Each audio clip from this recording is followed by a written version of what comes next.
ओम अज्ञानतिमिरान्धस्य ज्ञानाञ्जनशलाकया चक्षुरुन्मिलितं येन तस्मै श्रीगुरवे नमः।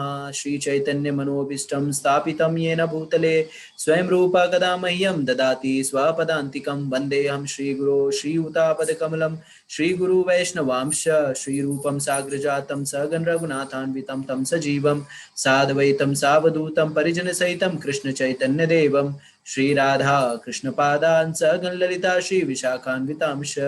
नमो विष्णुपादाय कृष्ण पृष्ठाय भूतले श्रीमते भक्ति वेदांत स्वामी इति नामिने। नमस्ते सरस्वती देवे गौरवाणी प्रचारिणे निर्विशेष शून्यवादी पाश्चात्य देश तारिणे। जय श्री कृष्ण चैतन्य प्रभु नित्यानंद श्री अद्वैत गदाधर शिवासादि गौर भक्तवृंद। हरे कृष्णा कृष्णा कृष्णा हरे हरे, हरे राम राम राम हरे हरे। हरे कृष्णा। तो अंतरराष्ट्रीय कृष्ण भावनामृत संघ इस्कॉन अयोध्या की ओर से आयोजित इस 18 दिवसीय सत्र में छठे दिन आपका हार्दिक स्वागत है। आज जो है हम छठे अध्याय की व्याख्या करेंगे। उसके पहले मैं थोड़ा सा एक जन संदेश देना चाहता हूं। आप सारे लोग जो हैं कोरोना काल चल रहा है, आप लोगों से अनुरोध है कि सरकार द्वारा दिए गए नियम कानून का पालन करें और बहुत जरूरी होने पे ही घर से बाहर निकले, क्योंकि आपका स्वस्थ रहना बहुत इंपॉर्टेंट है। मास्क, सैनिटाइजर इत्यादि का उपयोग करें, जिससे कि ये जो कोरोना है वो हम फैले नहीं और हम अपने आप को भी प्रोटेक्ट करें और देश को भी बचाएं। तो अब हम जो है आज जो है छठे अध्याय की विवेचना करेंगे। छठा अध्याय का शीर्षक है ध्यान योग। अभी तक पिछले अध्याय में हमने कर्मयोग के विषय में सीखा था। तो पिछले अध्याय में भगवान ने बताया कि निष्काम कर्म योग से कैसे मुक्ति प्राप्त करें, और इस अध्याय में भगवान अष्टांग योग को विस्तार में बताए है कि किस तरह से मन और इंद्रियों को संयमित करें। चूंकि अष्टांग योग करना जनमानस के लिए कठिन है इस कलयुग में, इसलिए अष्टांग योग सीखने से पहले भगवान ने कर्म योग सिखाया। और तो हमें समझना चाहिए कि भगवान जो है वो सारे ऑप्शंस जो है अर्जुन के सामने रख दे रहे हैं। भगवान कोई ऑप्शन किसी के ऊपर फोर्स नहीं करते, वो पूरी तरह से सारे ऑप्शन, जो कहते नहीं है कार्ड्स ओपन, तो उन्होंने सारे ऑप्शन जो है अर्जुन को बताया कि ये भी है। कर्मयोग बताने के बाद ही वो अष्टांग योग के बारे में बता रहे हैं, क्योंकि अष्टांग योग जो है आज के दौर में उतना प्रैक्टिकल नहीं है। तो आगे बढ़ने से पहले हम सत्र 5 का पुनरावलोकन कर लेते हैं।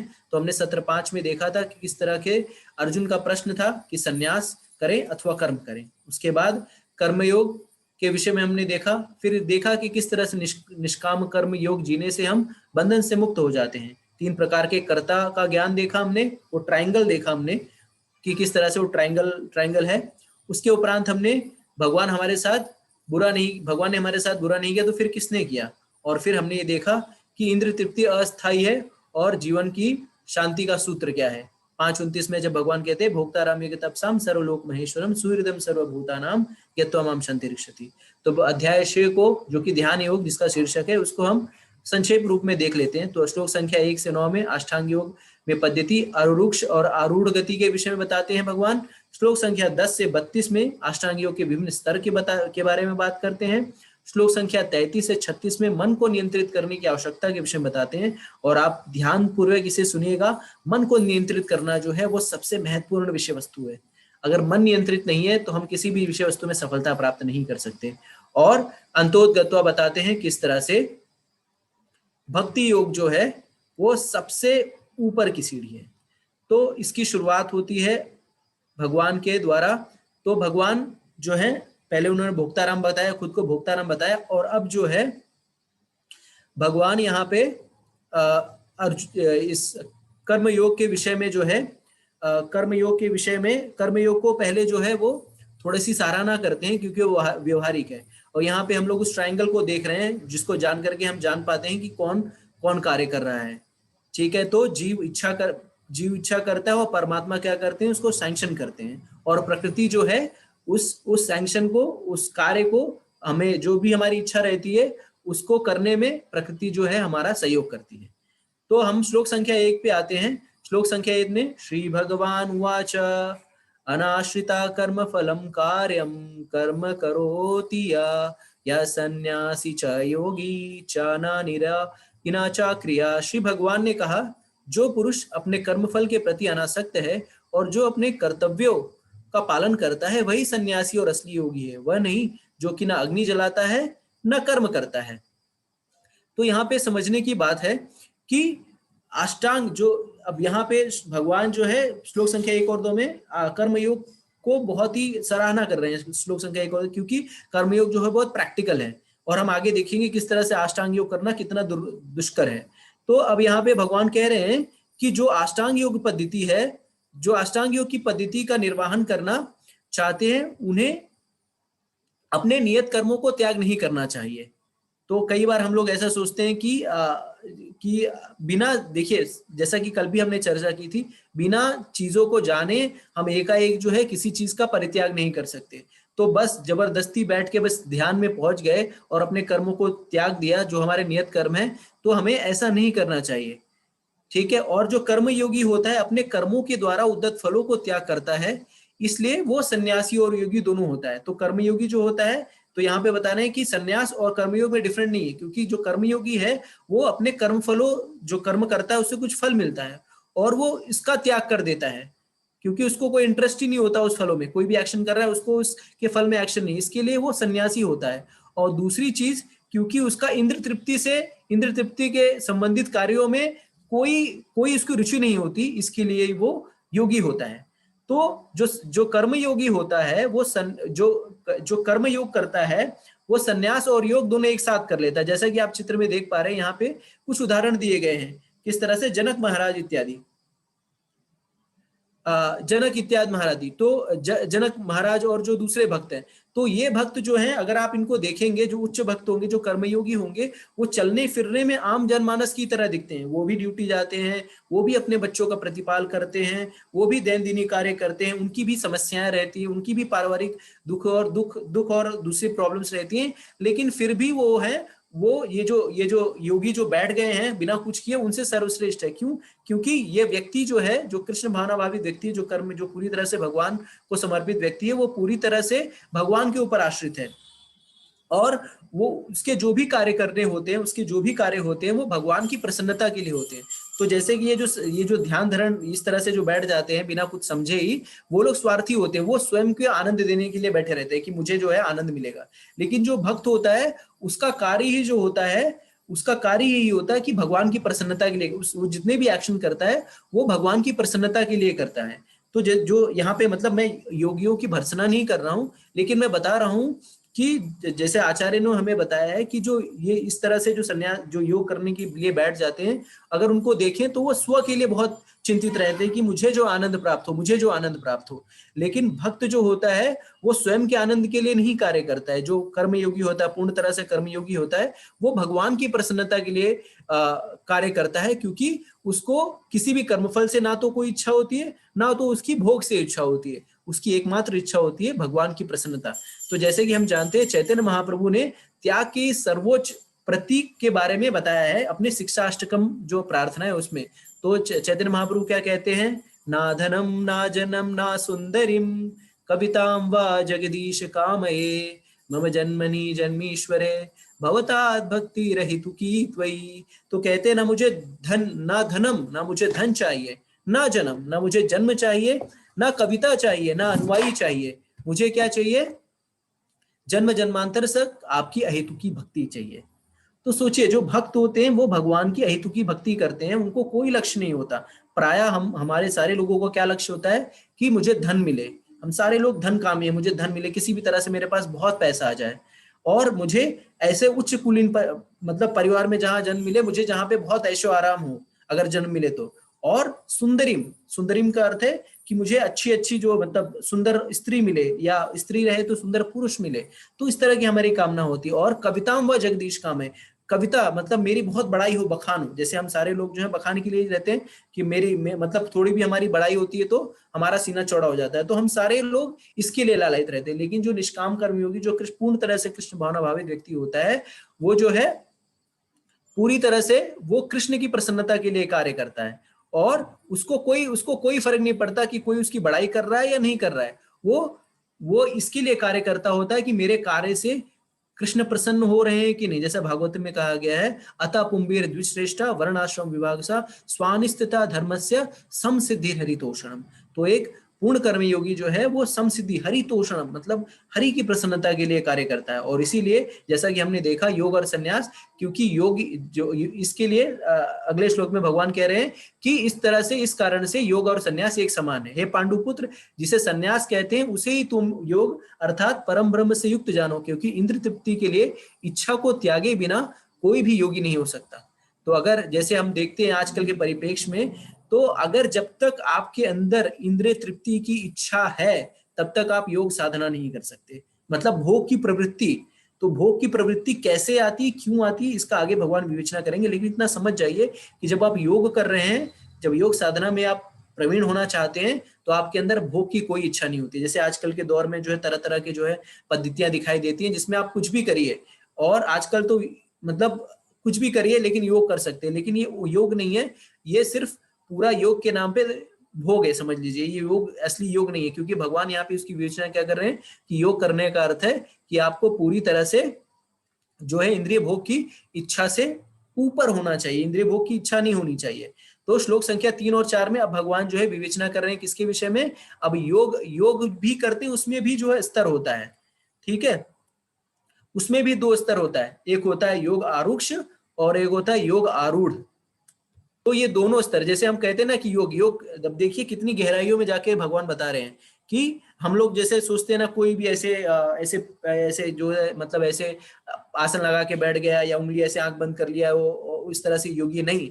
योग में भी 2 स्तर होता है, योग आरूढ़ और योग आरुक्ष। तो प्रभुपाद जी तात्पर्य में बताते हैं कि परमेश्वर से युक्त होने की विधि को योग कहते हैं, और ये वो आध्यात्मिक सिद्धि है जो अधम अवस्था से शुरू होती है और पूर्ण साक्षात्कार पे खत्म होती है। सिद्धि के प्रारंभिक भाग को योग आरुक्ष और अंतिम भाग को योग आरूढ़ कहते हैं। तो योग का जो अर्थ होता है, कई बार हम योग को बहुत ही अप्रभंसिक तरीके से देखते हैं, योग मतलब फिजिकल एक्सरसाइज, लेकिन शास्त्रों के अनुसार योग का अर्थ होता है आत्मा से परमात्मा का मिलन या आत्मा से परमात्मा का साक्षात्कार। इस विधि को योग विधि कहते हैं। और इसकी प्रारंभिक स्टेज क्या होती है, इसकी प्रारंभिक स्टेज को कहते हैं योग आरुक्ष। और जब हम योग में एकदम प्रवीण हो जाते हैं तो इसे कहा जाता है योग आरूढ़। तो अष्टांग योग के संबंध में जब हम देखें तो विभिन्न यम नियम आसन इत्यादि ध्यान में प्रविष्ट होने की आरंभिक प्रयास को सकाम कर्म माना जाता है, और ऐसे कर्मों से पूर्ण मानसिक संतुलन प्राप्त होता है जिससे इंद्रियां वश में हो जाती हैं। जब मनुष्य पूर्ण ध्यान में सिद्धस्त हो जाता है तो विहित कर्म करने वाले मानसिक कार्य बंद हो जाते हैं। और किंतु तो इस तरह से जब जब जब हम पूरी तरह से एकदम उच्चतर स्तर पे आ जाते हैं तो जो है जो हमारा मन है ना कहीं भागता नहीं। जब हम योग आरूढ़ स्तर पे आ जाते हैं जहां पे हमारा मन जो है वो पूरी तरह से कंट्रोल में है, तब वो स्थिति जो होती है वो योग आरूढ़ की स्थिति होती है। और ये योग साधना जो है वो 8 स्तर से होके गुजरती है, ठीक है। तो इस संदर्भ में अगर हम देखें तो जब व्यक्ति पूरी तरह से भौतिक इच्छाओं से मुक्त हो जाता है तब उसे निष्काम कर्मयोग करने की आवश्यकता नहीं रह जाती और वो पूरी तरह से अष्टांग योग कर सकता है। तो अगर आपको अष्टांग योग करना भी है तो आपको पूरी तरह से भौतिक इच्छाओं से मुक्त होना पड़ेगा। बिना आपके अगर भौतिक इच्छाएं हैं तो आप अष्टांग योग करने के अधिकारी नहीं हैं। उस स्थिति में ना तो व्यक्ति इंद्र तृप्ति की इच्छा रखता है ना ही कर्मफलों को भोगने की, और यही स्तर जो है योग आरूढ़ स्तर होता है जब व्यक्ति पूरी तरह से ध्यान में प्रवीण हो जाता है। तो जैसा कि आप चार्ट में देख पा रहे हैं कि योग के सिर्फ ऐसे नहीं है कि कोई भी कल को कोई आया 2000-4000 रुपए दिए और बैठ गया ध्यान, मतलब बैठ गया और हो गया वो योगी हो गया, नहीं। योगी के योग करने के भी 8 स्तर होते हैं जिसकी शुरुआत होती है यम से। तो यम का अर्थ होता है निषेध, तो इंग्लिश में कहें तो इसे डूज। तो कुछ कार्य हमें करने होते हैं, जो नहीं करने होते हैं उसको यम कहते हैं। तो जब योग करने बैठते हैं तो हमें कोई चीज जो है वो नहीं करनी होती है, उसको कहते हैं यम, निषेध, प्रतिबंध। दूसरा होता है नियम, जो कुछ कार्य करने होते हैं, जो करनीय है उसे नियम कहते हैं। निर्धारण मतलब क्या खाना है क्या पीना है, इस तरह से नियम। आसन, उसके बाद पहले आप यम का पालन करेंगे, आपको ये बताया जाएगा कि को क्या चीज नहीं करनी है, फिर नियम क्या चीज आपको करनी है, उसके बाद आता है आसन। तो आसन के विषय में भगवान आगे के श्लोकों में बहुत विस्तार से बताएंगे किस तरह से व्यक्ति को आसन लगाना चाहिए, कैसी उसकी स्थिति होनी चाहिए, और वो कहाँ पे आसन लगाना चाहिए, किस स्थिति में किस पे बैठना चाहिए, गर्दन कैसी होनी चाहिए। आगे के श्लोकों में भगवान आसन के विषय में आसन के विषय बताएंगे। तो जो शारीरिक व्यायाम, जो मुद्राएं जो होती है, कमलासन, ये वो पद्मासन, दुनिया भर का जो भी आसन है। इसके बाद प्राणायाम, आसन के बाद आता है प्राणायाम, जब हम श्वास, जो हमारी सांसें हैं, उस पर कंट्रोल करते हैं। तो किडनी और वो लीवर दिखाने वाली प्रक्रिया वो सिर्फ स्पूलिंग मात्र है, असली जो है सांसों को कंट्रोल करना। तो जैसा आप लोगों को पता होगा, जो व्यक्ति है, हमारी आयु जो है हमारी सांसों पे निर्भर करती है।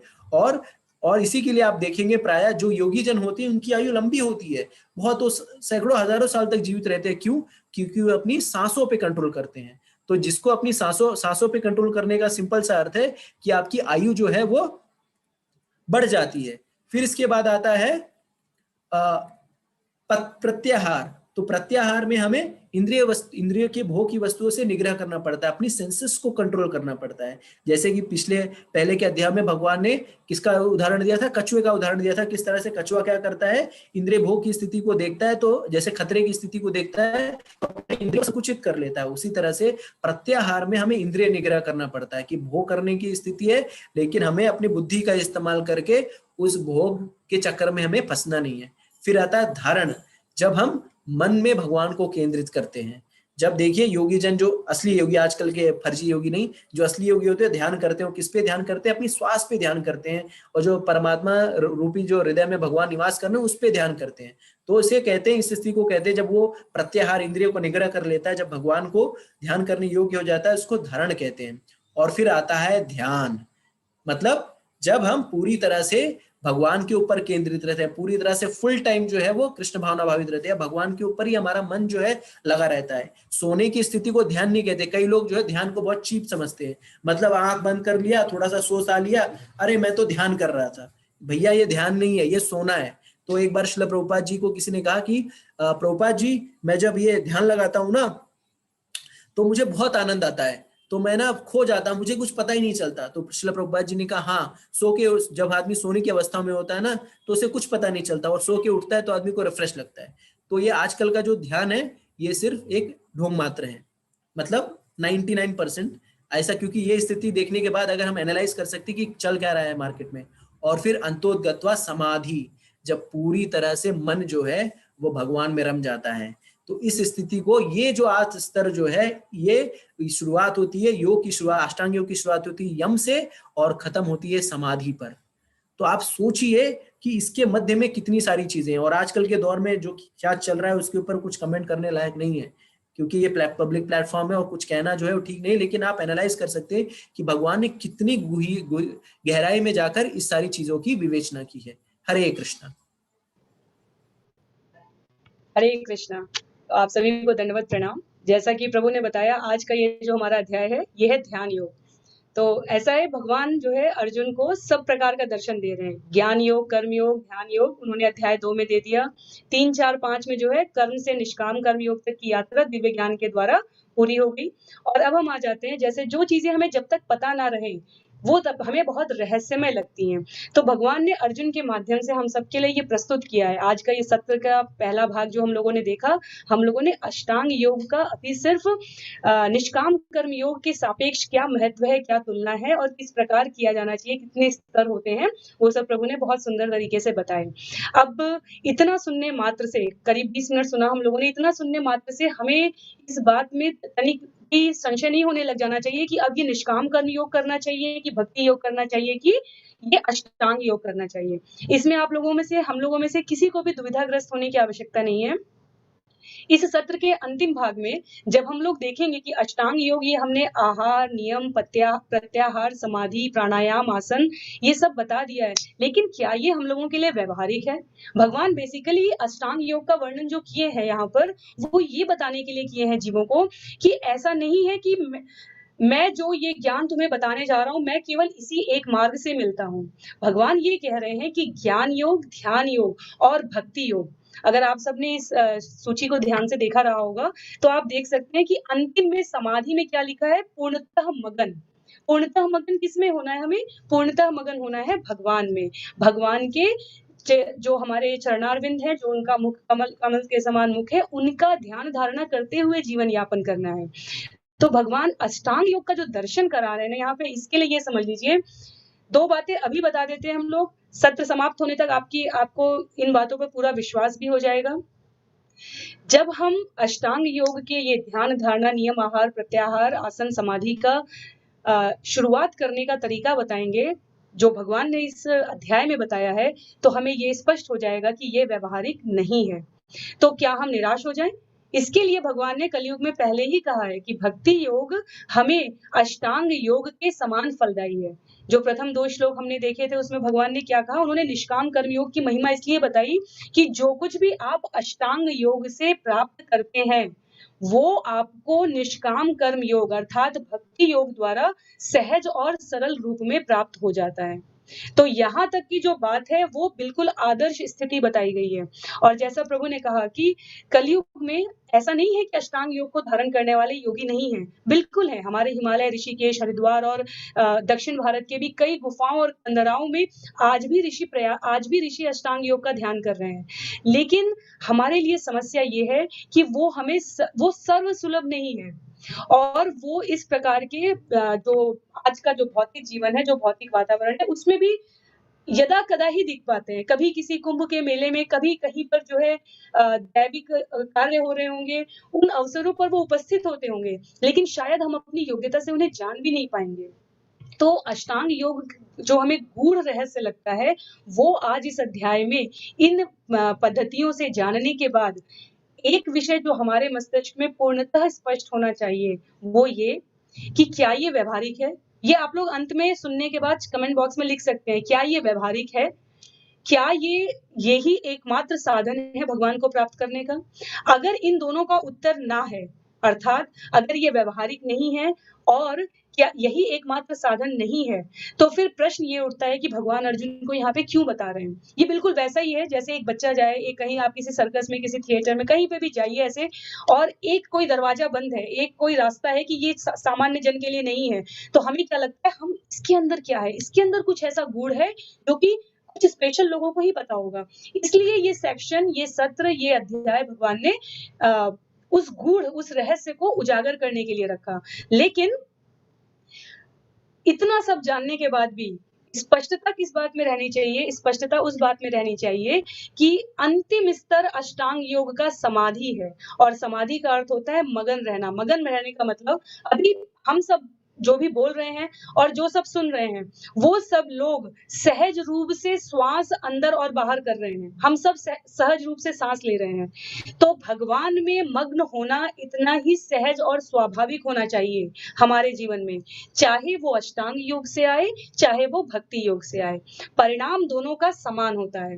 अब अष्टांग योग अगर इतना ही परिणाम हमारे लिए समान है, तो अष्टांग योग और भक्ति योग की एक बहुत ही सरल सी व्याख्या ये होती है। आप समझ लीजिए, अगर किसी का घर 15वें माले पे है, 15वें तल्ले पे हम रहते हैं, तो क्या होना चाहिए? ये होना चाहिए कि जाने के 2 रास्ते हैं। या तो हम सीढ़ियों से जा सकते हैं, और या आजकल हमारे पास एलिवेटर से, लिफ्ट से जाने की भी सुविधा है। ठीक है? अब आप विचार करके देखिए, अगर वास्तव में आपके पास जीवन में इतना समय है, इतनी सुविधा है, इतना आप जो है भौतिक और सब प्रकार से हिष्ट-पुष्ट और संपन्न हैं, तो आप प्रतिदिन 15 तल्ले की सीढ़ी ऊपर चढ़िए और नीचे उतरिए। लेकिन ऐसा सबके साथ सब समय, काल और परिस्थिति में संभव नहीं हो सकता। कभी हम व्यावहारिक रूप से बीमार भी हो सकते हैं, कभी व्याधि भी हो सकती है, कभी हमें जल्दी भी हो सकती है, शीघ्रता भी हो सकती है। कभी जो वृद्ध हैं, अशक्त हैं, बाल रूप में हैं, वो सब लोग 15 सीढ़ी रोज ऊपर नीचे चढ़ के नहीं जा सकते। तो उनके लिए क्या है? उनके लिए एलिवेटर है, लिफ्ट है, ये सुविधा है। ठीक है? भक्ति योग और अष्टांग योग बिल्कुल ऐसा ही है। अष्टांग योग 15वें मंजिले पर जाने के लिए तय की गई सीढ़ी की दूरी है, और भक्ति योग जो कि निष्काम कर्म योग है हमारा सहज रूप में, वो हमारे लिए एलिवेटर है। कलयुग में जीवों के पास कम समय है, कम शक्ति है, कम मेधा है। तो उनके लिए भगवान ने सरल रूप से कहा है, हरे नाम हरे नामेव केवलम कलौ नास्तेव नास्तेव नास्तेव गतिरन्यथा।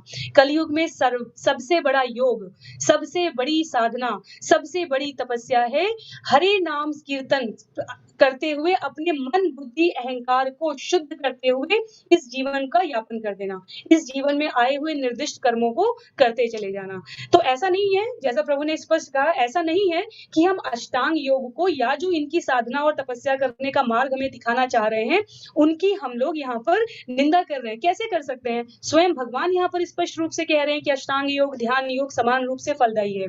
और अगर आप विचार करके देखिए तो 5 वर्ष के बालक ध्रुव ने योग धारण किया था, लेकिन किसी भी योग का अभी अष्टांग योग के लक्षण जब आपको अभी बताया जाएगा कि अष्टांग योग करने का प्रथम लक्ष्य क्या होता है, किसी भी उसका अंतिम लक्ष्य क्या है? अंतिम लक्ष्य तो भगवान की प्राप्ति करना है, अंतिम लक्ष्य तो जन्म मृत्यु के बंधन से जाना है।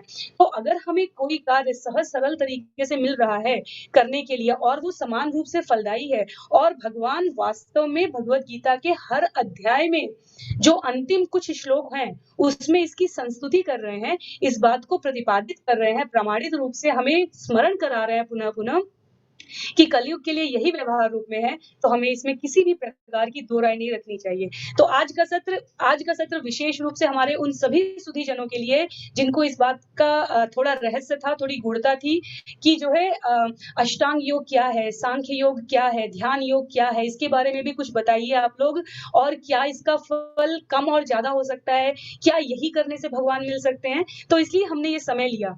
दोनों ही प्रकार के योगों की चर्चा करने के बाद ज्ञान योग की चर्चा तो हम लोग वैसे भी कर चुके हैं और समान रूप से चल भी रही है, लेकिन निष्काम कर्म योग और अष्टांग योग दोनों की चर्चा करने के पश्चात, और दोनों को आप बराबर अपने दिमाग में रख सकते हैं, एक जो बिंदु निकल कर आएगा वो ये कि अगर हमारा मन नहीं नियंत्रित है तो चाहे वो दुनिया का कोई भी योग हो, चाहे वो हमारे स्वयं के कार्य हो, हमें पता है कि कल एग्जाम है पर आज हम जो हमारी फेवरेट मूवी है वो देखना चाह रहे हैं, पसंदीदा मूवी, हमें पता है कि कल हमें व्यवसाय के लिए सुबह जल्दी उठना है, ऑफिस की मीटिंग्स के लिए जल्दी जाना है या कोई डील हमें पूरी करनी है, लेकिन आज रात में हमारा क्रिकेट मैच आ रहा है।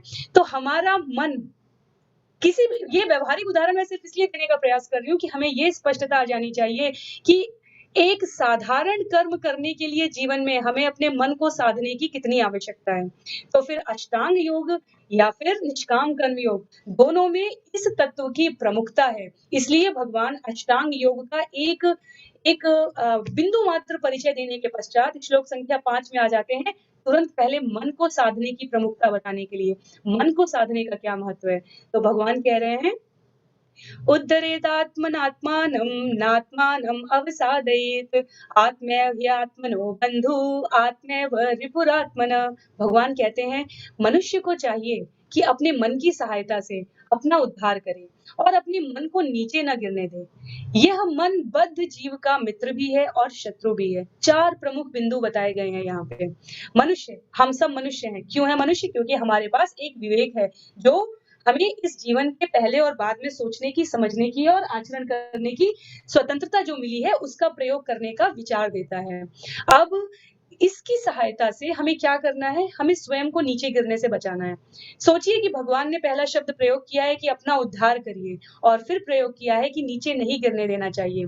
यह मन बद्ध जीव का मित्र भी है और शत्रु भी है। तो मैं या देवशेखर प्रभु इस विषय को कहें, इससे पहले हम सब जानते हैं कि जितना परेशान हमें हमारा मन कर सकता है उतना इस दुनिया में कोई और नहीं कर सकता, और जितना हमारा मन हमारा साथ दे सकता है, मन के हारे हार है मन के जीते जीत, उतना हमें और कोई नहीं प्रदान कर सकता।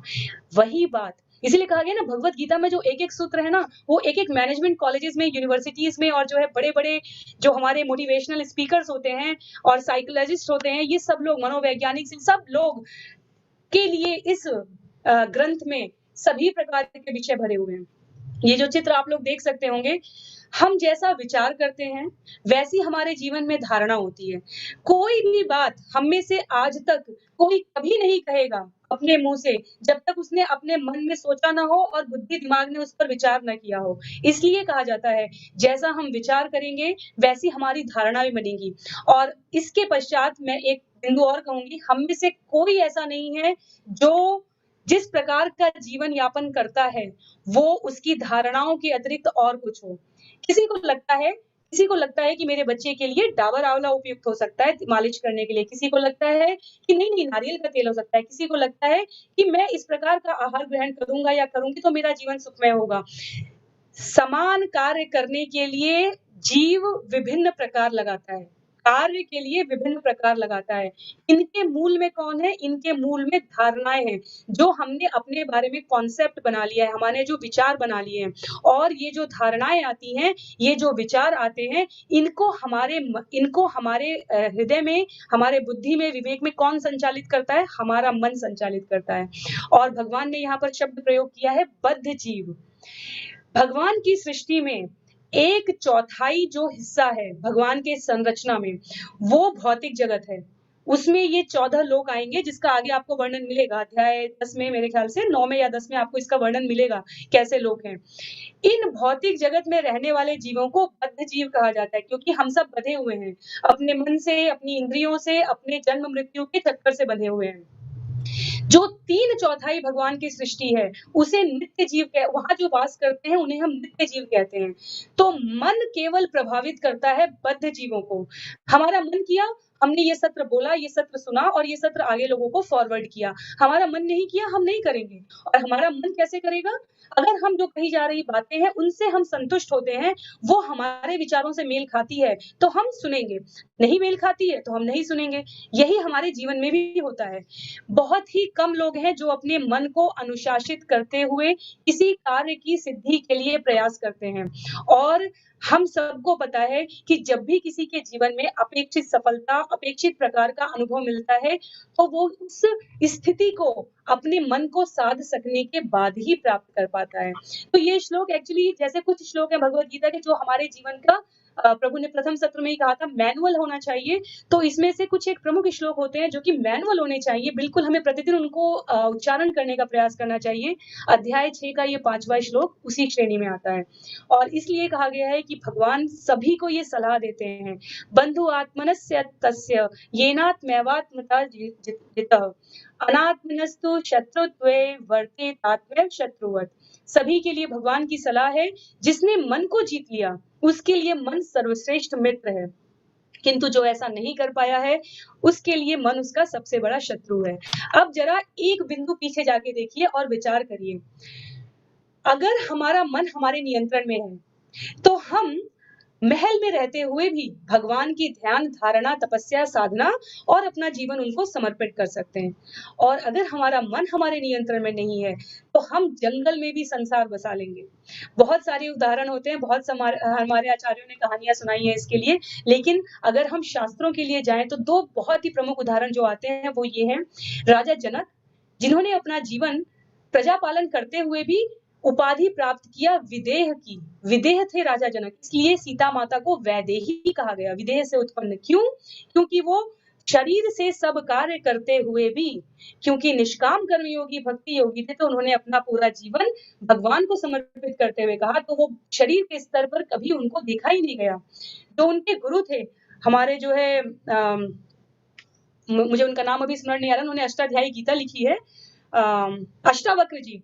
उन्होंने वो सत्र नहीं आयोजित करते, वो सत्र का शुभारंभ नहीं करते थे बड़े बड़े ऋषि महर्षियों के बैठे हुए भी, जब तक महाराज जनक उस सभा में नहीं आ जाते थे। तो ऋषियों ने और महर्षियों ने जो है अष्टावक्र जी से पूछा एक बार, उन्होंने कहा कि कैसे जो है आप, हम इतने बड़े बड़े योगी और ये बैठे रहते हैं और आप एक राज ऋषि का इंतजार करते हैं। और अष्टावक्र जी ने कहा, जितने ध्यान से, जितने समर्पण से और जितने आचरण युक्त व्यवहार से जनक इस विषय को समझते हैं, उतना हम में से कोई भी नहीं समझ पाता है। ठीक है, तो अष्टावक्र जी जो है, अष्टावक्र जी ने उनको एक ज्ञान और दिया था। अष्टावक्र जी जब जो है राजा जनक के दरबार में पहली बार आए थे, तो उनका शरीर कई जगह से जो है, अष्टवक्र जैसा आपको नाम से पता चल रहा है कि कई जगह से वो, उनको थोड़ी जो है, उनका शरीर जो है वक्रता का वो था, और इसलिए वो सीधे खड़े नहीं होते थे। और जब राजा जनक के दरबार में वो आए थे, तो कई लोगों ने उनको देखने मात्र से, जैसे हमारा भाव नहीं होता, लेकिन बस उन्हें हंसी आ गई कि ये भी यहाँ दरबार में आ गए। और तब अष्टावक्र ने कहा था कि जो है जितना लोगों का मन टेढ़ा है, उससे कम टेढ़ा मेरा शरीर है। और जो ज्ञान मैं यहाँ बताने आया हूँ उससे मेरा शरीर सीधा हो चाहे ना हो, यहाँ बैठे हुए बहुत सारे लोगों का मन सीधा हो जाएगा। तो ये इतनी टू द पॉइंट बात थी, इतनी डायरेक्ट हिट करने वाली बात थी कि जनक समझ गए कि शरीर के अंदर जो आत्मा है वो ज्ञान वैराग्य से संपूर्ण है। और फिर अष्टावक्र की कथाओं में उनके उसमें जो है जनक महाराज जो है प्रस्तुत होते थे उनको सुनने समझने के लिए। दूसरे उदाहरण हमारे आते हैं जड़ भरत, जिनको हम लोग कहते हैं 3 जन्मों में जिन्हें जो है भगवान की प्राप्ति हुई थी। वो क्या नहीं कर पाए थे? हम ऐसा नहीं कह सकते कि वो मन नहीं साध पाए थे, लेकिन वो क्या नहीं कर पाए थे? स्वभाव के अनुरूप आचरण। स्वभाव के अनुरूप आचरण मतलब पूरा जीवन पर्यंत शासन करने के पश्चात उन्होंने कहा कि अब वो जाकर जंगल में तपस्या करना चाहते हैं। उन्होंने अपनी प्रजा को, अपने पुत्रों को और मंत्रियों को सबको त्याग करके वो जंगल में आ गए। और जंगल में आकर जब वो साधना कर रहे थे नदी के किनारे, तो एक हिरणी जो कि बस किसी भी वक्त एक बालक, एक संतान को जन्म दे सकती थी, वो नदी क्रॉस कर रही थी, नदी पार कर रही थी क्योंकि उसके पीछे शेर पड़ा हुआ था। ये श्रीमद् भागवतम की कथा है।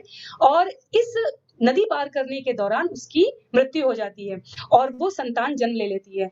और क्योंकि वहां पर महाराज जड़ भरत महाराज बैठ के वहां तपस्या कर रहे थे, उनके हाथ में वो हिरण आ जाता है और वो छोटा बच्चा, हिरण का बच्चा।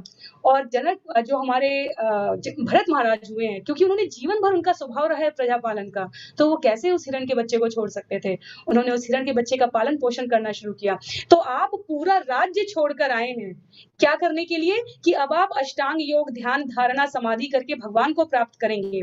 और यहाँ आकर आप एक हिरण के बच्चे को पालने लग जाते हैं और इतनी उनकी आसक्ति बढ़ जाती है, उनका ध्यान पूरी तरीके से उस बालक पे रहने लगता है कि वो सोचते हैं अगर वो थोड़ी देर के लिए नहीं दिखता है तो वो सोचने लग जाते हैं कि ये बालक कहीं किसी हिंसक पशु का शिकार तो नहीं हो गया। और इसलिए कथा आती है शास्त्रों में कि जब हमारे भरत महाराज शरीर छोड़ते हैं तो उनका अगला जन्म हिरण का होता है। और उस हिरण के जन्म में उनकी मेधा, उनकी प्रज्ञा, सब कुछ उनके साथ बनी रहती है। उन्हें स्मरण रहता है कि मैंने अपने स्वभाव के अनुसार आचरण करते हुए एक हिरण के उसमें इतने ध्यान में रहा शरीर छोड़ते हुए कि अगला जन्म उन्हें हिरण का मिलता है। और उस हिरण का शरीर भी जब वो छोड़ते हैं तो उसके बाद वो तीसरे जन्म में जाके उन्हें मुक्ति प्राप्त होती है। तो विषय यहाँ पर ये है, जो गुण, कर्म और स्वभाव बताए गए थे कर्म योग में अध्याय 3 में, अध्याय 5 में, वो व्यवहार में लाते हुए हमें ध्यान करना चाहिए कि हमारे लिए कौन सा योग हमारे लिए लाभप्रद हो सकता है। पर उसी समय पर भगवान ने चैतन्य महाप्रभु के रूप में अवतार लेकर हम सबको ये स्पष्ट भी किया है कि कलयुग के लिए अष्टांग योग व्यवहारिक नहीं है। हमें उसके फीचर्स पता होने चाहिए, विशेषताएं पता होनी चाहिए, पद्धति पता होनी चाहिए, लेकिन हमें केवल उसका ध्यान करने मात्र से या करने मात्र के प्रयास से सिद्धि प्राप्त हो जाएगी, जन्म मरण के बंधन से मुक्ति मिल जाएगी, ऐसा बहुत ही दुर्गम है, दुर्जेय है वास्तव में। इसलिए भक्ति योग की जो शाश्वत सिद्धि प्राप्त करने की जो पद्धति बताई गई है भगवत गीता में, हमारा ध्यान उस पर रहना चाहिए। जानना हमें सब चाहिए, लेकिन मानना, आचरण करना और व्यवहार में लाना हमें अपने स्वभाव और गुण कर्म के अनुरूप ही करना चाहिए। तो इसी क्रम में कुछ और श्लोक आएंगे जहां भगवान बताएंगे हमें कि परमात्मा को वो प्राप्त कर लेता है जिसने अपने मन को जीत लिया। और उसके लिए, ऐसे पुरुषों के लिए, सुख दुख, सर्दी गर्मी, मान अपमान सब एक समान हो जाता है। तो विचार करके देख लीजिए, तुलसीदास जी का प्रसंग भी हम लोगों ने इसी सत्र में कहा था।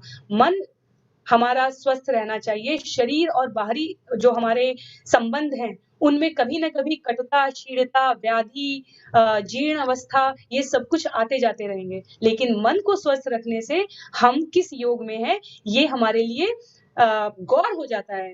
जो प्रमुख वो होता है कि मेरा मन कहाँ है। हरे कृष्ण।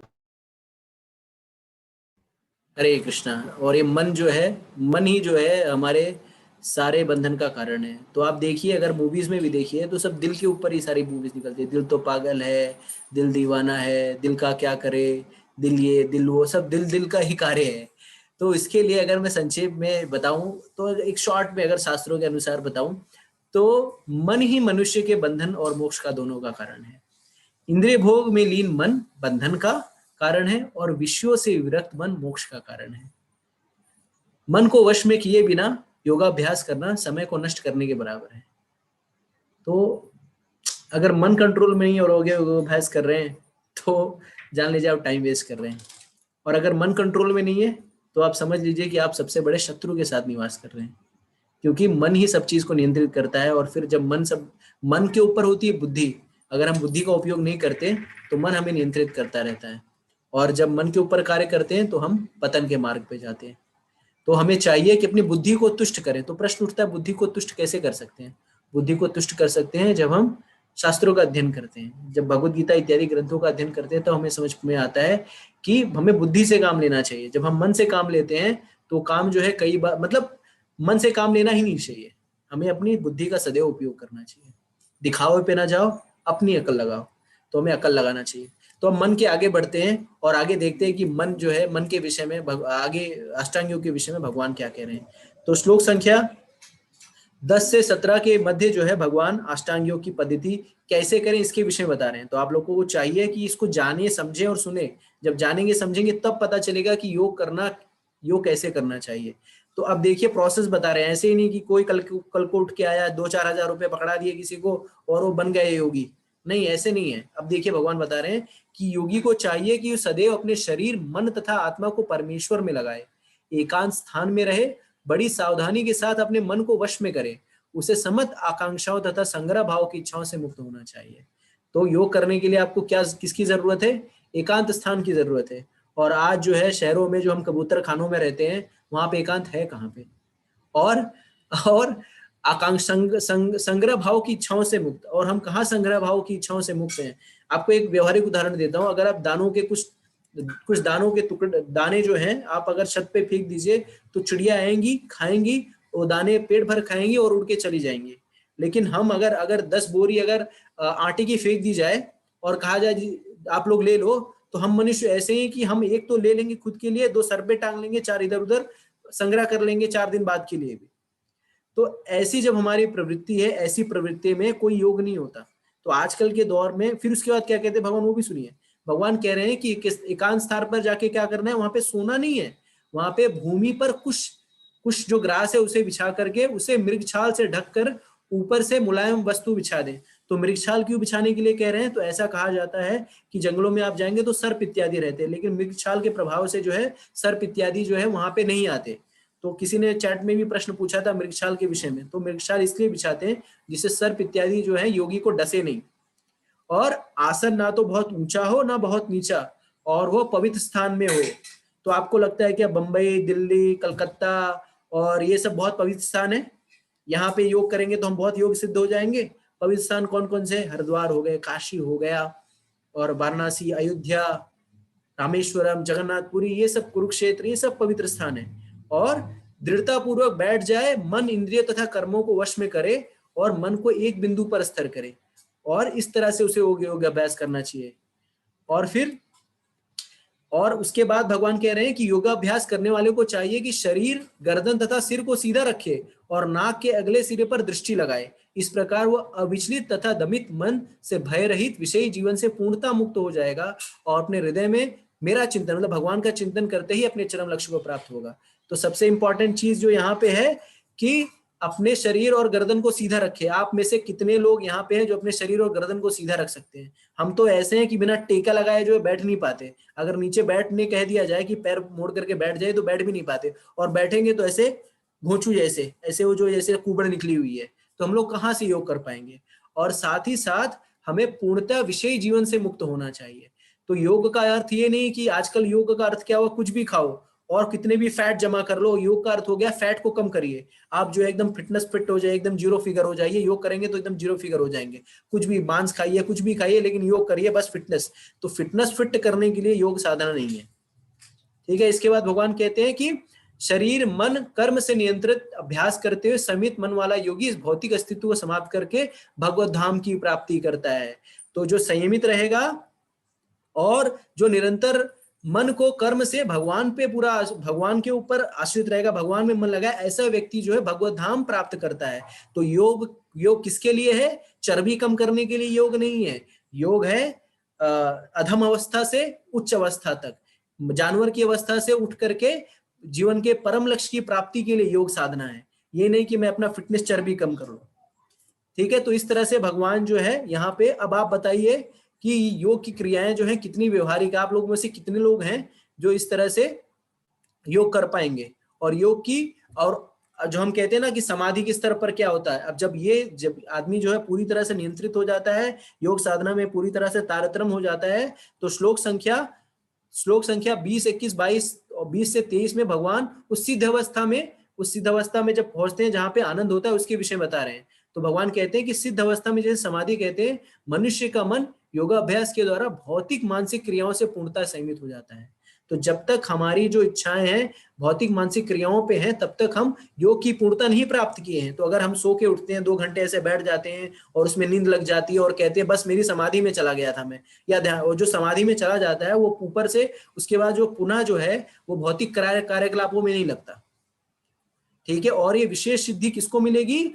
जो वो 8 स्तर को पार करेगा, जो 8 स्तर का पालन करेगा, जो यम से शुरू होती है और समाधि पे समाप्त होती है, जो योग आरूढ़ से शुरू होती है और योग आरूढ़ पे खत्म होती है। श्लोक संख्या 26 में भगवान बता रहे हैं इस योग की सफलता का सूत्र, कि इस योग में सफलता कैसे प्राप्त होगी।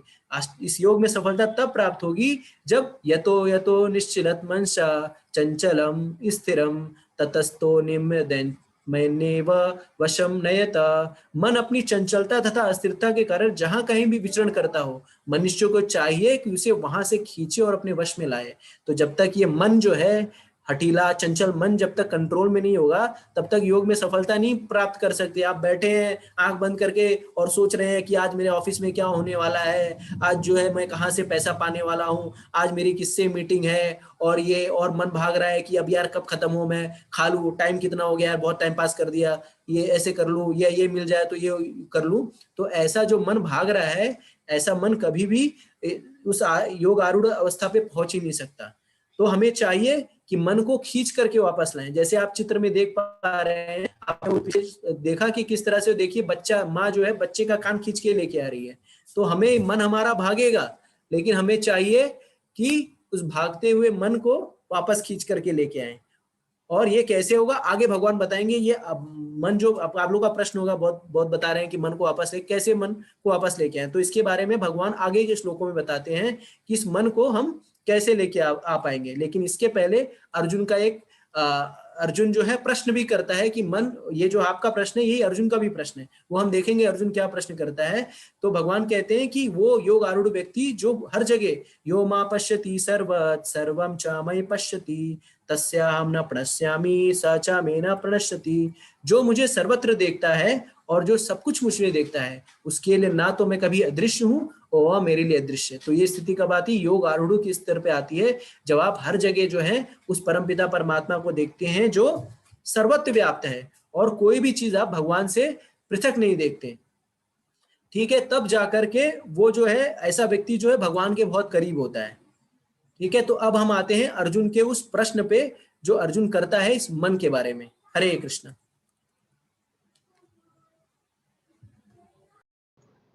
हरे कृष्णा। तो अर्जुन के मन में जिज्ञासा आती है। अर्जुन कहते हैं, योगयं योगस्त्वया प्रोक्त साम्येन मधुसूदन एतस्याहं न पश्यामि चंचलत्वा स्थितं स्थिरम्।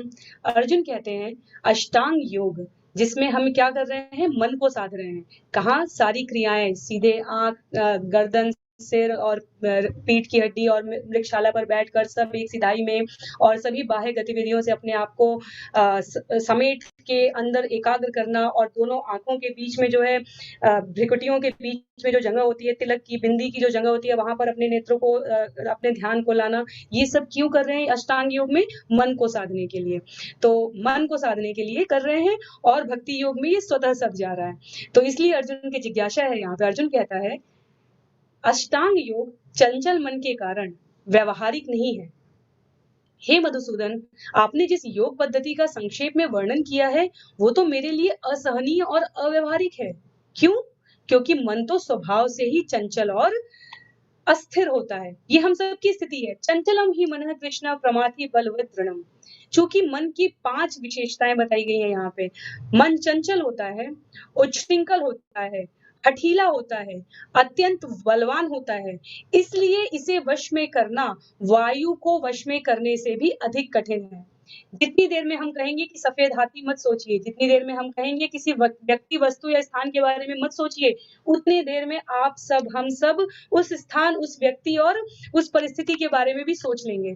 तो मन की गति तो हम सबको पता है कि अत्यंत चंचल है, हठीली है, बलवान है, उसको कंट्रोल में करना बहुत मुश्किल है। तो उसका दुष्परिणाम क्या होता है? उसका दुष्परिणाम हो जाता है कि उसको जो है मन हमें बता देगा, नहीं, नहीं आज ठीक है, आज थोड़ा लेट उठ जाते हैं, कोई बात नहीं, कल माला समय पे हुई थी, कल फिर से कर लेंगे। आज मन थोड़ा उदास है, आज मेरे को कुछ अच्छा नहीं लग रहा है, आज उतना मैं स्वस्थ अनुभव नहीं कर रही हूँ या कर रहा हूँ। ये मन का स्वभाव है, जिद्दी और मजबूत है, क्योंकि जो विचार हमारे मन में एक बार घुस जाते हैं, उनको बाहर निकालना ही हमारे लिए बहुत मुश्किल हो जाता है।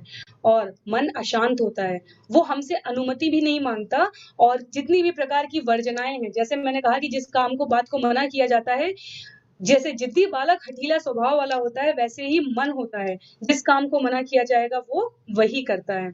और तब आ जाता है प्रश्न कि इसको नियंत्रित कैसे करें, क्योंकि विचार करके देखिए, अगर मन नियंत्रित हो गया है, अगर हमें मन को संभालने आ गया है, तो हमारे लिए अष्टांग योग, भक्ति योग सब कुछ संभव है।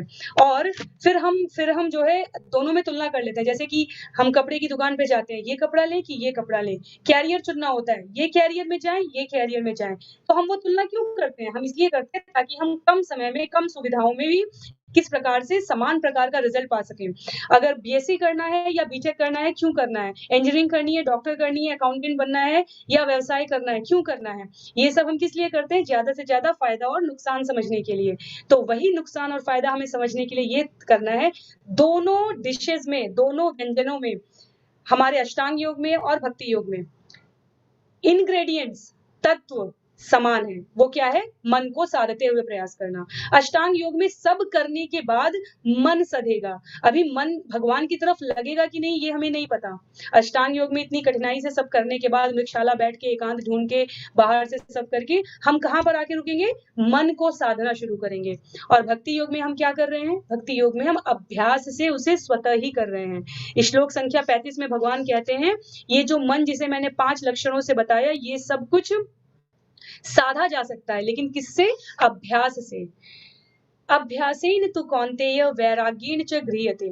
उपयुक्त अभ्यास तथा विरक्ति द्वारा ऐसा संभव है। तो उसके बाद भगवान ने हमें मन को नियंत्रित करने के सूत्र दे दिए हैं।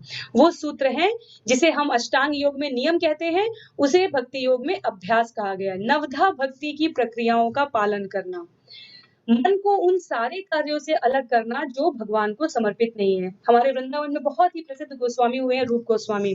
उन्होंने नेक्टर ऑफ इंस्ट्रक्शन दी है, एक पुस्तक दी है, जिसमें कि उन्होंने कुछ ही श्लोक दिए हैं, और उस श्लोक में उन्होंने बिल्कुल सूत्रों की तरह दिया है। और उसमें एक सूत्र दिया है, वो सब कुछ जीवन में करना चाहिए और हमारे लिए ग्राह्य होना चाहिए, जिससे हमें परमेश्वर की प्राप्ति में अनुकूलता आए।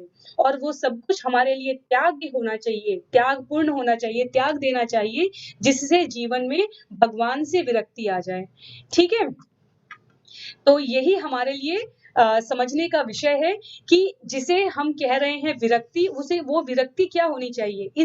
उन समस्त कार्यों से विरक्ति जो हमें भगवान को याद दिलाने में मदद नहीं करते, जो हमें भगवान की स्मृति रखने में मदद नहीं करते। और उसके बाद भगवान आगे कहेंगे कि जिसका मन उच्छृंखल है, उसके लिए आत्म साक्षात्कार, आत्मा राम बनना, उसके लिए बड़ा ही मुश्किल है। अगर वास्तव में सोचा जाए तो जिसका मन उच्छृंखल है, उसके लिए इस भौतिक जगत में सफलता प्राप्त करना भी बहुत मुश्किल है। वो एक अच्छा विद्यार्थी, अच्छा गृहस्थी, अच्छा व्यवसायी, अच्छा एम्प्लॉई, शायद अच्छा प्रजापालक कुछ भी नहीं बन सकता अगर उसका मन उच्छृंखल है। तो हमें समुचित सफलता के लिए जो उपाय करना है, वो क्या करना है? वो हमें मन को साधने का उपाय करना है। अब ये तो हमने जितना भी ज्ञान है वो चर्चा कर ली। अब अर्जुन ने हमारा प्रतिनिधित्व करते हुए बड़ा ही व्यवहारिक प्रश्न पूछा। अर्जुन ने कहा, लेकिन उनका क्या होगा जो इस मार्ग को साधने से पहले ही इस मार्ग से हट जाएं? उनका धैर्य, उनका संयम जवाब दे दे, हम आज सुने, हमें अच्छा लगा, हमने करना शुरू किया, लेकिन कहीं कुछ दिनों के बाद, कुछ हफ्तों के बाद, कुछ महीनों के बाद, कुछ वर्षों के बाद, या हो सकता है कुछ जन्मों के बाद, अब हमारी उतनी रुचि नहीं रह गई, अब हम उसको नहीं कर पा रहे हैं। तो बेसिकली अर्जुन क्या कह रहे हैं? अर्जुन असफल योगी के बारे में पूछ रहे हैं। वो पूछ रहे हैं कि उनका क्या होगा जो श्रद्धा पूर्वक प्रारंभ तो करते हैं, लेकिन भौतिकता के कारण विचलित हो जाते हैं और इस सिद्धि को नहीं पहुंच पाते हैं। मुझे बिल्कुल अच्छे से स्मरण है, कल या परसों के सत्र में ये था प्रश्न कि अगर हम नहीं कर पाए, अगर हम कंटिन्यू नहीं कर पाए, तो क्या होता है? तो भगवान कहते हैं इसमें निराश होने की नहीं जरूरत है। भगवत गीता रण क्षेत्र में शुरू होता है और वो हमें हर समय हर श्लोक में निराशा से दूर रहने की बात कहता है। भगवान कहते हैं एक बार नाम लिया है, एक बार आपने श्रद्धा पूर्वक जो है भगवान का स्मरण किया है, तो अगली बार जब आप शुरू करेंगे तो आप वो नर्सरी के अल्फाबेट्स अक्षर ज्ञान ABCD से शुरू और अ आ इ से नहीं शुरू करते हैं आध्यात्मिक साधना। आपने जब जहां आध्यात्मिक साधना छोड़ी होती है, आपकी अगली अगर वो चलती रहे अनवरत तो हम भगवान के धाम पहुंच जाएंगे, नित्य जीव बन जाएंगे, बद्ध जीव से निकल जाएंगे। लेकिन किसी भी कारणवश अगर वो मार्ग में छूट गया हमसे, तो हम जब अगली बार सही प्रकृति के संसर्ग में और कर्मों के पुण्यफल उदित होने पर आएंगे, तो हम कहाँ पर आएंगे? वहीं पर आएंगे जहां पर हमने छोड़ा है। अगर हम आध्यात्मिक साधना में कक्षा 8 पर रुक गए थे, तो हम कक्षा 9 से ही शुरू करेंगे। फिर ये नहीं है कि हमें 1 से लेके 8 तक, इसलिए ऐसा होता है, आपने अपने आसपास देखा होगा कि कई लोग जीवन भर साधना करते हैं, जीवन भर भक्ति, कथा, पुराण इन सब की बात करेंगे, लेकिन वो क्या मिस कर जाते हैं? वो अगर इस आध्यात्मिक यात्रा में आगे की कक्षाओं के विद्यार्थी नहीं हैं, तो वो क्या है, जब-जब उनके ऊपर संकट आएगा, जब-जब मुसीबतें आएँगी, इस भौतिक जगत की मुसीबतें, वो सबसे पहले अपना धैर्य खो देते हैं। लेकिन कई बार हमें ऐसे लोग मिलते हैं, जो यात्रा भले ही अपने देर के वर्षों में शुरू करें, 30वें में शुरू करें, 40वें में शुरू करें, 50वें में शुरू करें, लेकिन जब ग्रहण करते हैं, तो बिल्कुल वहीं से पूर्णता के साथ ग्रहण करते हैं। जैसे माला जपने की बात आ गई, कई लोग क्या करेंगे, कहा जाएगा कि कम से कम 1 माला कीजिए और कहा जाता है व्यावहारिक रूप में कितनी माला कीजिए? तो 16 माला कीजिए। जिसमें 1.5 से 2 घंटे का समय लगता है और कहा जाता है 24 घंटे में हमें इतना समय तो भगवान के लिए देने के लिए अवश्य ही तत्पर रहना चाहिए। उससे क्या होता है, हमारे विचार शुद्ध होते हैं, धारणाएँ बदलती हैं और अंततः जीवन शैली मुक्त शुद्ध हो जाती है। तो कई लोग क्या है, कहते हैं प्रभु जी टाइम नहीं है, माता जी टाइम नहीं है, वो 1, 2, 4 से शुरू करेंगे। लेकिन हमारे पास ऐसे बहुत सारे उदाहरण हैं जो शुरू करते हैं, तो वो सीधे 16 माला से ही शुरू करते हैं। अरे 1, 2, 4 क्यों करना प्रभु जी, जब बाकी काम कर सकते हैं, खा पी सकते हैं, सो सकते हैं, मित्रों के साथ बातचीत कर सकते हैं, अपना कार्य व्यापार कर सकते हैं, तो माला भी पूरे उसके साथ करेंगे। तो इसीलिए भगवान ने अर्जुन को आशा देते हुए कहा कि ऐसे योगी 2 प्रकार के होंगे। अगर उन्होंने बहुत कम समय साधना की होगी धरती पर, निष्काम कर्म योग की, ध्यान योग की, अष्टांग योग की, ज्ञान योग की, तो बहुत कम अगर उन्होंने साधना की है, तो वो ऊँचे लोक में जाएँगे। मतलब वो इस भौतिक जगत से नहीं निकले, लेकिन वो उच्च लोकों में जाएँगे, स्वर्ग लोक में जाएँगे, महर लोक में जाएँगे, तप लोक में जाएँगे और कुछ समय के पश्चात वो वैभवशाली परिवार में जन्म ले लेते हैं। वैभवशाली परिवार का अर्थ हुआ जहाँ पे कि भौतिक समृद्धि बहुत ज़्यादा होगी और जो लंबे समय तक साधना करता है और फिर भी वो उस रास्ते से भटक गया किसी भी वजह से, उसका जन्म किसी भक्त के परिवार में होता है ताकि वो स्मृति, वो साधना उसे पुनः प्राप्त करने में किसी भी प्रकार की भौतिक उपलब्धि उसके मार्ग में संकट ना उत्पन्न करे। तो आप विचार करके देख लीजिए, यहाँ हमारे उस प्रश्न का उत्तर है, जब लोग कहते हैं कि मैंने इतनी मेहनत की, लेकिन उसने कम मेहनत की और वो देखो उसके उसके जैसे स्त्रियाँ कहेंगी, माताएँ कहती हैं कि उसके पास तो ऐसा था लेकिन उसका घर विवाह इतने अच्छे घर में हो गया, उसके पास बहुत धन संपत्ति है। हमें विचार करके रखना चाहिए कि वो कहीं न कहीं ये जो अभ्यास है, इसके प्रारंभिक वर्षों की जो साधना है, उसके से जो अर्जित लाभ है, उसने उन्हें भौतिक समृद्धि प्राप्त करने में सहयोग किया है। तो मोटे-मोटे रूप में हमारे लिए सारांश ये है कि अष्टांग योग योगा वृक्ष से शुरू होके योगारूढ़ तक गया। अष्टांग योग का हेतु महत्व है कि हमें मन को साधना है और भगवान कहते हैं चंचलम ही मनः कृष्ण, मन को साधना कलयुग में बहुत कठिन है। इसलिए जो कि सबसे सरल पद्धति है भक्ति, हरि नाम कीर्तन करना, भगवान की 9 प्रकार से भगवान में लगे रहना, सेवा करना और 9 प्रकार की जो भक्ति की विधियाँ हैं, उससे जीवन यापन करते हुए प्रयास करना। तो आपको अष्टांग योग करने की अलग से कोई आवश्यकता नहीं है और आप भक्ति योग ही के द्वारा ही प्राप्त करें, क्योंकि उसमें आपको अलग से साधना करनी है और भक्ति योग में आपका मन आपका जहाँ इंद्रियां काम कर रही होंगी, आपका मन भी आपको वहीं रखना पड़ेगा। फिर अर्जुन के इस प्रश्न का भी निवारण हो गया कि अल्प समय तक अगर किसी ने साधना की है, तो उसकी क्या गति होगी? उसकी गति होगी कि वो ऊंचे के लोगों में जाएगा और उसके पश्चात उसे जब जन्म लेना पड़ता है, तो वो किसी समृद्ध परिवार में जन्म लेता है। जिसने लंबे समय तक साधना की है, उसको वापस आके वैभवशाली परिवार में आके और फिर अपने ध्यान को भटकाने की जरूरत नहीं है। उसका जन्म ही भक्त परिवार में होता है ताकि वो जल्दी से जल्दी बद्ध जीव की श्रेणी से मुक्ति पा सके।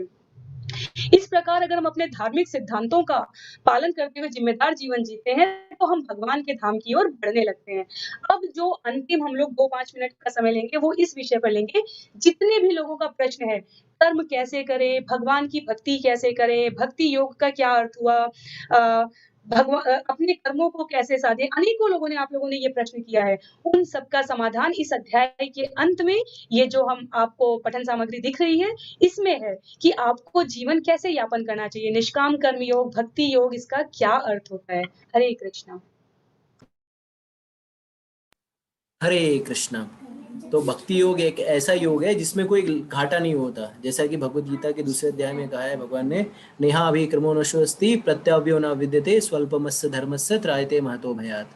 तो भक्ति करने से जो है आपको चिरकाल तक लाभ होता है, और ये जो ऐसा बैंक बैलेंस है जो कभी खत्म नहीं होता। तो जैसे कि मैं चैट बॉक्स में देख रहा था, किसी ने लिखा है कि ये अगर भक्ति योग करने से अगर कोई उच्च कुल या धनी परिवार में जन्म लेता है, तो वो लोग, धनी लोग जो है वो गलत तरीके से जो है गलत तरीके से पैसे का अर्जन करते हैं, तो ये तो गलत हो गया। नहीं, तो आपको समझना चाहिए कि हम लोग मूर्ख हो सकते हैं, लेकिन जो प्रकृति है वो मूर्ख नहीं है। वो हमें ऐसे उच्च कुलीन परिवार में जन्म देगी या हमें जन्म मिलेगा जो कि लुटेरे नहीं है, जो कि स्वाभाविक रूप से अमीर है। तो अमीर होने के लिए हमें कभी चोरी या गलत कार्य करने की आवश्यकता नहीं। ऐसे भी लोग हैं जो ईमानदारी से, अमीर होने का अर्थ ही नहीं कि आप जो है एकदम बहुत ही अमीर, अमीर होने का अर्थ है कि आप जो है भरण पोषण कर रहे हैं, आपके पास समुचित धन है, जिससे व्यक्ति को धन खोजने की आवश्यकता नहीं पड़े, ये स्ट्रगल ना करना पड़े कि मेरे लिए खाने की व्यवस्था कहाँ पे है। तो इसका ये तात्पर्य हुआ। ठीक है, तो इस तरह से अगर तो हमें अब ये जो, जैसे कि पंद्राधिका माता जी ने बताया कि अब इसको कैसे प्राप्त करें, इस स्थिति को कैसे प्राप्त करें, तो ये भक्ति योग करने के लिए। तो भक्ति योग कैसे करेंगे, तो यहाँ पे भक्ति योग की विधि बताई है। जैसे भक्ति योग की जो 9धा भक्ति है, उसका प्रतिपादन जो है प्रहलाद महाराज ने किया है श्रीमद् भागवतम में।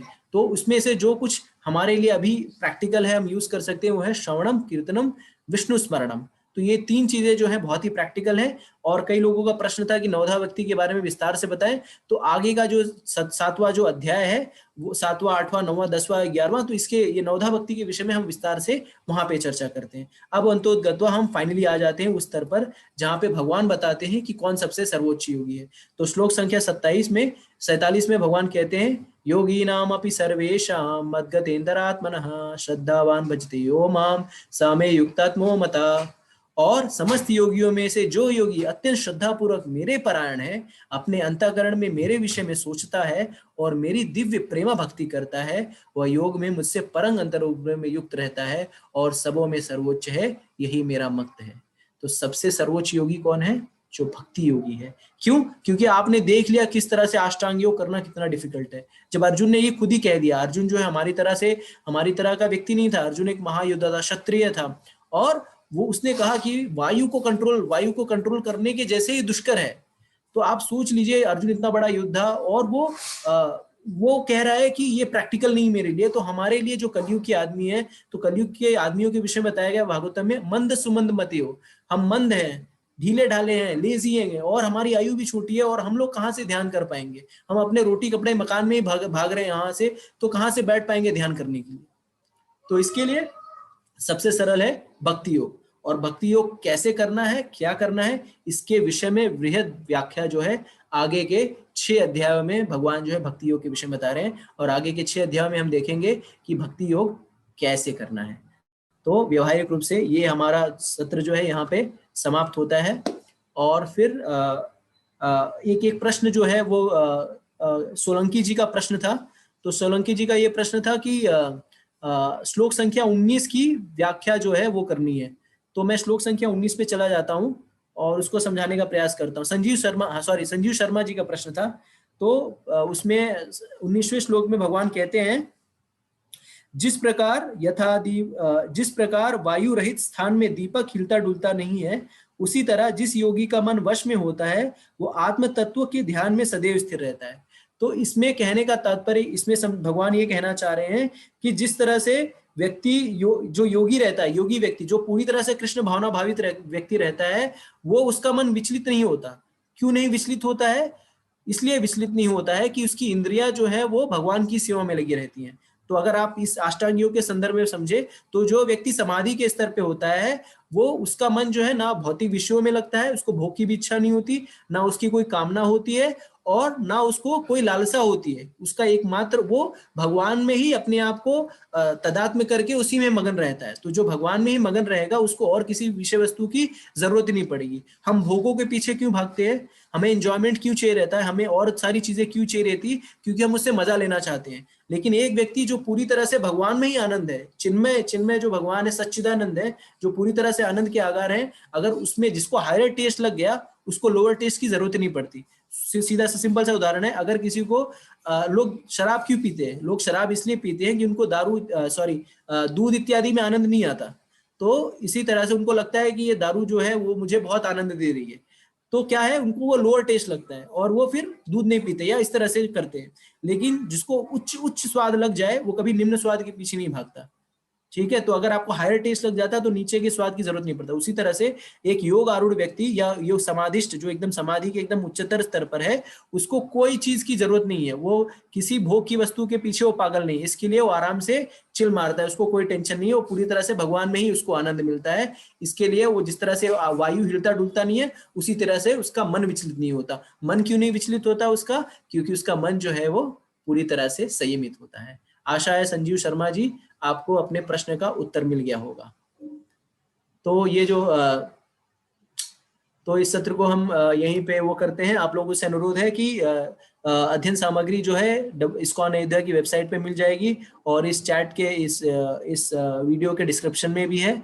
और मैंने एक दो कमेंट्स ऐसे भी देखे कि मैंने घर को कबूतर खाना कह दिया, या जो है अर्जुन ने कहा मुंबईया भाषा में मैंने कुछ उपयोग कर दिया, तो मैं आप लोगों से क्षमा प्रार्थी हूँ। भाषा का ज्ञान समझकर मुझे माफ कर दीजिए जब मैं कहता हूँ अर्जुन ने ऐसा बोला, तो ये सोच लीजिए कि मैं जो भाषा है वो थोड़ी सी वो है मैं यहाँ पे अर्जुन को डिसरिगार्ड करने नहीं बैठा हूँ। मेरा काम भाषा ये ऐसी है कि वो ऐसे आपको लगता है डिसरिगार्ड, जैसे मैंने पहले भी कहा था कि ये तुम और आप जो है, तू जो है बहुत ही प्रचलित भाषा में, और आप लोग यहाँ पे आप यूज होता है, तो इसके लिए भाषा का वो समझ लीजिए।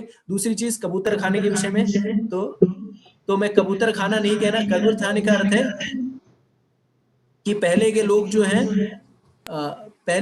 हैं बड़े बड़े घरों में रहते थे, और आजकल जो है हम लोग फ्लैटों में रहते हैं। तो आप सोचिए पहले बीघों में 1-2 बीघे में घर होता था, अब जो है हम 2 BHK 3 BHK, उसी में टॉयलेट भी है, उसी में बाथरूम भी है, उसी में नहाना धोना खाना पीना सब उसी में है। तो इसको क्या कहेंगे, कबूतर खाना नहीं कहेंगे तो क्या जंगल कहेंगे, वो कबूतर खाना ही है। तो अगर किसी को बुरा लगे तो मैं क्षमा प्रार्थी हूँ। तो आप लोगों से अनुरोध है कि अध्ययन सामग्री वहां से ले ले, ध्यान पूर्वक सुनते रहिए। और इसको मैं जैसे बार बार कहता हूं कि ये इस ज्ञान को लेने के बाद सो मत जाइए। एक नॉर्मल श्रोता और एक इंटेलिजेंट श्रोता में 2 अंतर होता है। एक नॉर्मल श्रोता जो होता है ना, ज्ञान लेता है और उसके बाद भूल जाता है, लेकिन एक जो इंटेलिजेंट श्रोता होता है ना, वो ज्ञान लेता है और उस पर मनन करता है। तो मैं आपसे अनुरोध करूंगा, आपने जो भी 1 घंटे के दौरान सुना है उस पर मनन करिए कि हमने आज क्या सीखा। आप लोग से अनुरोध है कि इस वीडियो को लाइक करिए, इसको शेयर करिए और ज्यादा से ज्यादा लोगों को पहुंचाइए, जिससे ये ज्ञान जो है ज्यादा से ज्यादा लोगों को पहुंच पाए। पद्म राधिका जी माता जी, कोई क्लोजिंग कमेंट्स? हरे कृष्णा प्रभु। मुझे लगता है आपने बहुत सुंदर शब्दों में कह दिया, और हमारे श्रोता कह रहे हैं कि आपकी भाषा से उन्हें कोई आपत्ति नहीं है, आपके भाव स्पष्ट होने चाहिए। वो कह रहे हैं कि आप इससे वो रिलेट कर पाते हैं, तो वो लोग कह रहे हैं कि ऐसे कमेंट्स पे आप ध्यान ना दें, तो मुझे लगता है कि वो भी उचित ही रहेगा। और कई लोगों का प्रश्न है कि माला में कौन से मंत्र का जाप करें, तो हम सब आपसे अनुरोध करेंगे। चैतन्य महाप्रभु ने, उनकी परंपरा में आए हुए हमारे आचार्यों ने, श्रील प्रभुपाद ने आज से 50-60 वर्ष पहले की जो यात्रा शुरू हुई है, और आज भी अगर आप चले जाएंगे कहीं पर भी जो हमारे लिए 12 अक्षरीय मंत्र बताया गया है, हरे कृष्णा कृष्ण कृष्ण हरे हरे, हरे राम राम राम हरे हरे, इसको जब आप एक बार बोलते हैं, 16 अक्षरीय मंत्र है ये, तो आप इसको जो है एक बार में आपका एक पूरा होता है। ऐसे 108 बार में एक माला पूरी होती है। तो अगर आपके पास माला नहीं है तो आप मोबाइल में टाइमर लगा के, काउंट लगा के, जैसे हम लोग बाकी चीजों के लिए करते हैं वैसे भी जाप कर सकते हैं। आज बहुत ही शुभ तिथि, हमारी एकादशी की तिथि है। आप लोगों का प्रश्न है कई लोगों का कि एकादशी के बारे में बताएं, और आप लोग समझ सकते हैं कि 50 श्लोक, 20 श्लोक, 30 श्लोक, 40 श्लोक हम लोग 60 मिनट के अंदर सब कुछ कहने का प्रयास करते हैं, और कई लोगों को लगता है कि हम लोग स्पीड बढ़ा रहे हैं। कई लोग कहते हैं कि ये विषय थोड़ा सा छूट गया, इसके बारे में और बताइए। तो इसमें अलग से एकादशी के लिए कहना संभव नहीं है, लेकिन एक करबद्ध प्रार्थना है आप सभी से, एकादशी के दिन कम से कम में अगर आप कुछ करना चाहते हैं, तो अन्न ग्रहण ना करें। जैसे आप फलाहार करना चाहें, फलाहार कर सकते हैं, ज़्यादा से ज़्यादा हरिनाम का जप कीजिए, किसी भी प्रकार के अन्य विचारों से जो कि भक्ति परायण ना हो, उससे अपने आप को दूर रखिए। ये 4 सिंपल नियम कर लीजिए सरल तरीके से। इस्कॉन की वेबसाइट्स पे अनेकों मंदिरों में आपको एकादशी महात्म्य पे बहुत सारी बातें और बहुत सारे प्रवचन और बहुत सारे व्याख्यान मिल जाएँगे। लेकिन अगर कहा जाए 1, 2, 3, 4 क्या करना है, तो हमें अन्न ना ग्रहण करने का प्रयास करना चाहिए, फलाहार करना चाहिए और ज़्यादा से ज़्यादा हरिनाम जप करना चाहिए, भगवान की कथाएँ सुननी चाहिए, पढ़नी चाहिए और भगवद गीता के अध्याय 12 हो गए, अध्याय 15 हो गए, कि कोई भी श्लोक, कुछ भी जो आपको रुचिकर लगे उसका पाठ करने का प्रयास करना चाहिए। अगली एकादशी आपकी पड़ेगी 21 तारीख को। हमारा सत्र तब तक समाप्त हो चुका होगा, लेकिन वो निर्जला एकादशी है और एकादशी के अगर कहा गया है एकादशी के बारे में कलयुग के लिए कि अगर किसी ने कभी कोई व्रत नहीं किया है और वो केवल एकादशी व्रत कर लेता है, तो उसको भगवान की भक्ति प्राप्त होती है। इस व्रत में कहीं नहीं कहा गया है भौतिक समृद्धि मिलती है, अच्छा पुत्र मिलेगा, अच्छा पति मिलेगा, अच्छा घर-बार मिलेगा। इसमें कहा गया है जो इन सब का स्रोत है भगवान श्री कृष्ण परम पूर्ण पुरुषोत्तम, वो प्राप्त होते हैं। तो एकादशी की ये महिमा है, बहुत ही संक्षेप में मैंने बताया क्योंकि आज एकादशी है, इसलिए आप जो है आपका ये प्रश्न उचित भी है यहाँ पर। और बहुत ही अनुरोध है आपसे, कई लोगों का मैंने कमेंट देखा, हम लोग तुरंत नहीं देख पाते हैं सबके कमेंट, लेकिन हम बाद में देखने का प्रयास करते हैं। कई लोगों का हम व्यक्तिगत उत्तर भी दे रहे हैं, उनके पिछले सत्रों में जो उन्होंने प्रश्न किए हुए हैं। तो इसलिए ही आपसे अनुरोध है कि अपने कमेंट से, लाइक से और सब्सक्राइब से जब आप इन क्योंकि व्यावहारिकता भी एक चीज़ है। हमसे बहुत बड़े-बड़े पुरोधा और शास्त्रों के आचार्य हैं, लेकिन हम में से हर कोई उनके पास नहीं पहुँच सकता। लेकिन अगर आज की मार्केटिंग में और आज की इस व्यवस्था में हमें ये सुविधा उपलब्ध हो रही है कि हम संचार के इस माध्यम से अपनी बातें आपसे कह पा रहे हैं, अपने ज्ञान को खुद को स्मरण करा पा रहे हैं और आपको एक भी इसमें अच्छा बिंदु मिलता है, तो उसके लिए आप सदाशयता दिखाते हुए इसको आगे लोगों को फॉरवर्ड कीजिए। बिल्कुल परेशानी की बात नहीं है, अगर सत्र आगे बढ़ चुके हैं, आप उनको बता सकते हैं कि इस चैनल पर बाकी के भी पुराने भी वीडियोज़ उपलब्ध हैं। तो ये जो प्रयास है ये सिर्फ इसलिए है कि एक अच्छे से बच्चे का वीडियो लग जाता है, एक अच्छी मूवी, एक अच्छा गाना, उसके मिलियन लाइक्स हो जाते हैं सिर्फ इसलिए कि आपका मन उसको अच्छा लगा और उस समय आपका एक मनोरंजन हो गया। तो उसी प्रकार से आध्यात्म, इसमें किसी का कोई नुकसान नहीं है, इसमें हमारा कोई अतिरिक्त फ़ायदा नहीं है। हम सिर्फ ये समय का प्रयोग करते हैं स्वयं को ये स्मरण कराने के लिए कि हमने अपने आचार्यों से क्या सुना है और हम उसका अपने जीवन में कितना पालन करते हैं। आप विश्वास कीजिए, श्रील प्रभुपाद ने कह रखा है कि हर व्यक्ति जो भगवान के बारे में बताता है, उसे उसके अंदर अगर ये भाव है कि वो ज्ञानी है इसलिए बता रहा है, तो वहीं से उसका अधम, उसका जो है पतन शुरू हो जाता है। हमें श्रील प्रभुपाद ने कहा है अपने ग्रंथों में, हमें स्मरण ये रखना होता है कि जब हम ये बात दूसरे को कह रहे हैं, तो वो हमारे लिए कसौटी होती है कि हम उसका अपने जीवन में कितना पालन करते हैं। हम आपसे कहें कि सुख-दुःख में समान भाव धारण कीजिए और हम स्वयं ही आपत्ति आते ही चिल्लाने लग जाएँ, तो फिर वो क्या हुआ? फिर वो केवल मुख से की गई सेवा हुई। उसमें वो आचरण में नहीं आया और फिर उससे क्या होगा? आपको, हम सबको ऐसी बातें कहने वालों का जो व्याख्यान है, वो प्रभावशाली लग सकता है लेकिन प्रकाशित नहीं कर सकता। तो प्रभावित करना आसान है, प्रभावित तो कोई भी वीडियो कर लेगा आपको। प्रकाशित होने के लिए हमें थोड़ा अतिरिक्त प्रयास करना है मन को साधते हुए। तो आप में से ही कुछ सुधी लोगों, मेरा ध्यान इस पे इसलिए गया क्योंकि आप में से ही कुछ लोग लिख रहे हैं कि हम लोग इतने हज़ार लोग हैं लेकिन लाइक्स इतने कम हैं, तो शायद उनका ध्यान इस पर गया। वो इस व्यावहारिकता को समझते हैं कि अपनी जो विज़िबिलिटी होती है, जो आप सूची में बने रहें, उसके लिए ये आवश्यक होता है कि आपकी रीच ज़्यादा होनी चाहिए। और क्योंकि हम बैंकर हैं, तो हमें ये पता है कि अपने प्रोडक्ट की मार्केटिंग जो है कितनी आवश्यक होती है। इसके लिए ये सनातन धर्म के इस ज्ञान को आप ज़्यादा से ज़्यादा लोगों तक पहुँचने में सहयोग कीजिए। तो आप लोग लाइक, सब्सक्राइब कर सकते हैं। प्रश्न आप लोग लिखते रहिए। अगर किसी भी कारणवश मैं और प्रभु सत्र के समय का ध्यान रखते हुए आपको उत्तर नहीं दे पा रहे हैं, क्योंकि प्रथम कुछ दिनों में ना प्रथम सत्र, द्वितीय सत्र और तृतीय सत्र में बहुत सारे श्रोता थे। टाइम का ध्यान रखिए, टाइम का ध्यान रखिए, ऐसे करके हमें वो बाध्य कर रहे थे। आपको समझना आवश्यक है कि फेस टू फेस सामने बात करते हुए किसी भी विषय पर चर्चा करना बहुत आसान है और इस प्रकार के माध्यमों से इस ज्ञान को एक दूसरे को संवाद करना ये काफी एकजुटता का काम है, काफी सामूहिक प्रयास का काम है। तो आपके प्रश्न अगर अभी उत्तर ना दिए गए हों किसी भी कारण से तो धैर्य रखिए। 18 सत्र पूरा होने के पश्चात, क्योंकि ये प्रश्न हमारे लिए भी एक चैलेंज होते हैं, एक चुनौती होती है कि वास्तव में हमारा ज्ञान केवल मुँह से कहा हुआ ज्ञान है कि हमें इनका उत्तर भी पता है। तो हम प्रश्नोत्तरी का हम भी स्वागत करते हैं, हम भी इंतजार करेंगे जब आप उन प्रश्नों को शास्त्र सम्मत तरीके से समझने के प्रयास के लिए अगर पुनः लाना चाहेंगे तो हम अवश्य 1 या 2 सेशन जैसी आवश्यकता रहेगी उस प्रकार सिर्फ और सिर्फ पूरा समय प्रश्नोत्तरी पर भी लगाएँगे। ठीक है? तो बहुत ज़्यादा समय आप लोगों का ना लेते हुए आज का सत्र हम लोग यहीं पर अब समाप्त करेंगे और जैसा कि हम हमेशा कहते आए हैं, क्योंकि हम हमेशा ऐसा सुनते आए हैं और हम आचरण करने का प्रयास करते हैं, भगवान की नवधा भक्ति में पहला होता है श्रवण और श्रवण कर लिया अब हमने तो हमारा अगला है कीर्तन करना। तो इसलिए सभी एक बार जो भी आपकी ध्यान में आते हो, भगवान का जो भी चित्र, जो भी विग्रह आपके ध्यान में हो, उनको ध्यान करते हुए हरे कृष्णा, कृष्ण कृष्ण हरे हरे, हरे राम, राम राम, हरे हरे, इस महामंत्र का अपने जीवन में ज़्यादा से ज़्यादा जाप करने का प्रयास करिए। तो इसी के साथ आज का सत्र यहीं समाप्त करते हैं। हरे कृष्णा। श्रील प्रभुपाद की जय। अनंत कोटि वैष्णव वृंद की जय।